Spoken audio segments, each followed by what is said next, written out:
산을 걷다가 엄지손가락만 한 작은 새 한 마리가 덤불 속에서 갑자기 날아오를 때가 있다. 나는 그 새를 보면 언제나 어린 시절로 돌아간다. 신기하게도 그 작은 새가 놀라 날아오르던 모습은 회초리를 들고 방으로 걸어오시던 아버지를 본 순간 사방으로 흩어져 달아나던 우리 형제들의 모습과 너무 닮아있기 때문이다. 내 어린 시절의 우리 집은 세상의 어떤 놀이터보다 재미있는 곳이었다. 옆집, 큰집 아이들과 셋째 작은 아버지네 사촌들, 논 건너 고모네, 손주들까지 모이면 한나절이 어떻게 지나가는지도 몰랐다. 어떤 날은 10명이 넘는 아이들이 한 방에 모여 떠들고 놀았다. 지금 생각하면 집이 특별히 컸던 것은 아니다. 그때는 내가 너무 어렸기 때문이었다.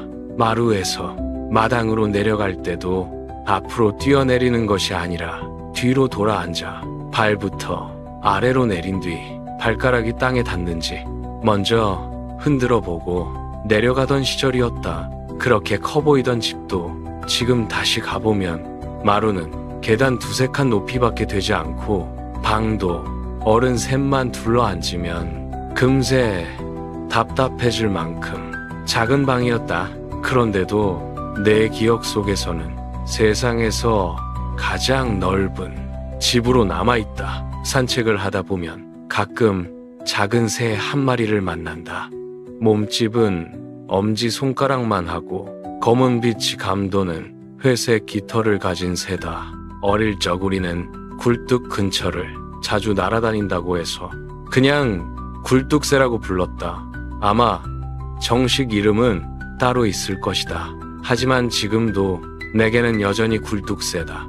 그 새는 쌀이나무 같은 작은 덤불을 짹짹거리며 폴짝폴짝 옮겨다니다가 내가 가까이 다가가면 포르르 날아올라 조금 앞 덤불로 자리를 옮긴다.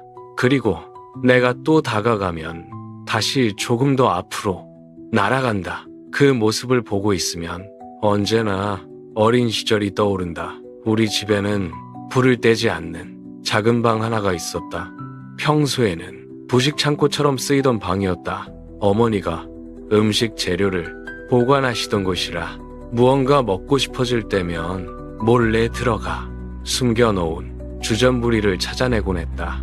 발견하는 날에는 그 어두운 방 한 구석에서 혼자 다 먹어치우고 아무 일도 없었던 것처럼 나와 앉아있기도 했다. 어느 초여름 날이었다. 그 방을 새로 도배했는지 문이 활짝 열려 있었다. 늘 음식 냄새와 벽에 곰팡이 냄새가 섞여 있던 방에서는 그날따라 풀 냄새와 새한지 냄새가 은은하게 풍겨왔다. 새 방처럼 느껴질 만큼 깨끗하고 환했다. 그 새로운 냄새 때문이었을까. 형과 누나들, 사촌들까지 모두 모여 굴뚝 셋대처럼 제잘거리며 놀고 있었다. 그런데 늘 그렇듯 가장 어린 나는 그 놀이에 끼지 못했다. 어린 시절에는 고작 한두 살 많은 형과 누나들이 막내를 놀이에 끼워주지 않으려고 얼마나 애를 쓰던지 나는 기어코 놀이를 방해했고 결국 형에게 한 대 얻어맞았다. 곧바로 울고 소리를 지르고 부엌에서는 어머니가 얘들아 싸우지 마라 하고 외치셨다. 어느 집에서나 볼 수 있는 평범한 풍경이었다. 그런데 그 소란이 절정에 이르렀을 때였다. 대문이 열렸다. 아버지였다. 손에는 가느다란 나뭇가지 하나와 낫이 들려 있었다. 아버지는 걸어오시면서 낫으로 잔가지를 하나씩 쳐내며 회초리를 만들고 계셨다. 걸음은 놀라울 만큼 느렸다. 마치 영화의 슬로모션 같았다. 우리는 아직 아무도 도망가지 않았다. 아버지가 정말 때리실지 그냥 지나가실지 아무도 알 수 없었기 때문이다. 아버지는 회초리를 다듬으며 천천히 아주 천천히 마당을 가로질러 우리 쪽으로 걸어오고 계셨다. 그 모습은 지금도 잊을 수가 없다. 야생의 동물들에게는 도주거리라는 것이 있다. 멀리 있을 때는 평화롭게 먹이를 찾거나 쉬고 있지만 사람이 조금씩 가까워져 위험하다고 느끼는 거리 안으로 들어오는 순간 순식간에 날아오르거나 달아난다. 그것이 도주거리다. 아버지는 마루 가까이까지 오셨다. 방은 마당보다 높았기 때문에 방 안에 앉아있던 우리 눈에는 아버지의 가슴 윗부분만 보였다. 오른손에서는 낫이 천천히 움직였고 가느다란 나뭇가지는 점점 회초리의 모습을 갖추어 갔다. 걸음은 여전히 느렸다. 형과 누나들도 소리를 멈춘 채 슬금슬금 아버지의 눈치를 살피고 있었다. 아버지가 정말 때리실지 아니면 그냥 지나가실지 아직은 아무도 알 수 없었다. 그러던 어느 순간 우리 모두와 아버지의 눈이 마주쳤다. 그 순간이었다. 번개처럼 아버지가 마루 위로 뛰어오르셨다. 우리는 이미 도주거리 안에 들어와 있었던 것이다. 정말 빨랐다. 마치 숲속의 굴뚝새들이 사람이 가까이 다가오자 마른 콩이 튀듯 사방으로 흩어져 날아오르는 것처럼 형과 누나들은 순식간에 방문 밖으로 달아났다. 그리고 가장 어린 나만 방 안에 남았다. 어렸을 때부터 머리는 조금 빨랐는지 몰라도 몸은 늘 한 박자 늦었다. 아버지는 왼손으로 내 팔을 잡아 일으켜 세우시더니 오른손에 들고 계시던 낭창낭창한 회초리로 종아리를 한 대 치셨다.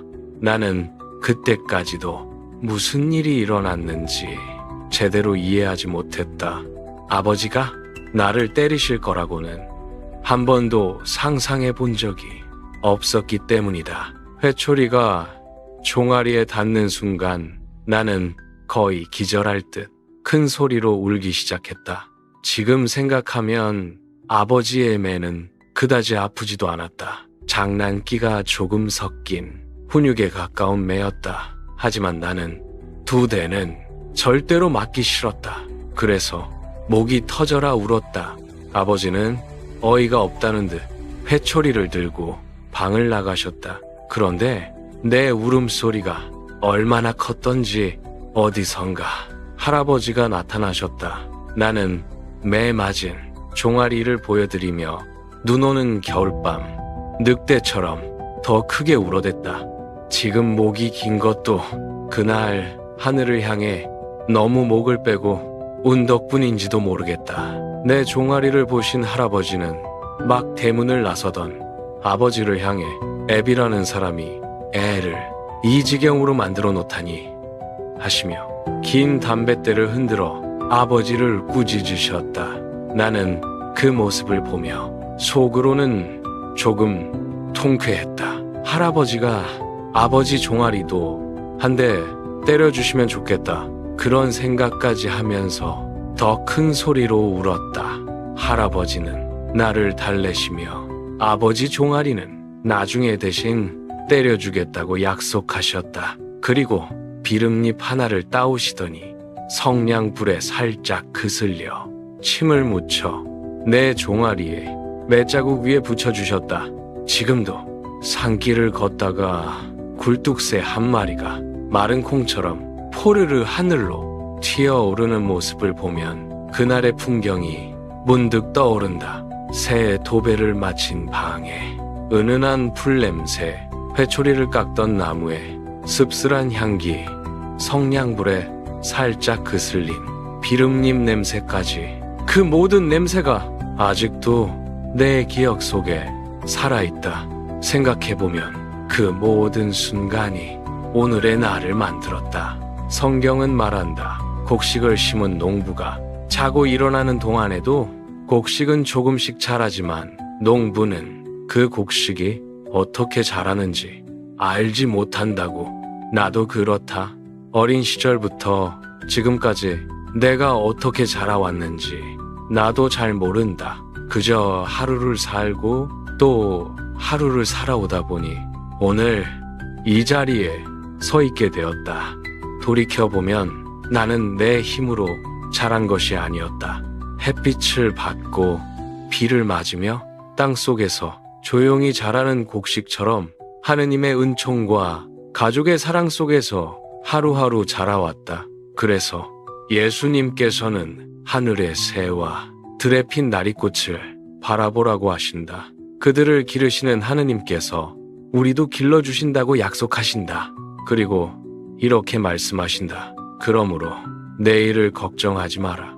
내일 걱정은 내일이 할 것이다. 그날의 고생은 그날로 충분하다. 아주 어린 시절의 기억 하나가 문득 떠오르는 날이면 내 마음은 이상하리만큼 충만해진다. 그때는 몰랐지만 굴뚝새처럼 뛰놀던 시간도, 회초리에 울던 시간도, 할아버지 품에서 울음을 그치던 시간도 모두 나를 자라게 한 하느님의 은총이었다. 그래서 오늘도 나는 굴뚝새 한 마리만 보아도 그 모든 시간을 다시 선물처럼 떠올리며 세상과 하느님께 감사드린다.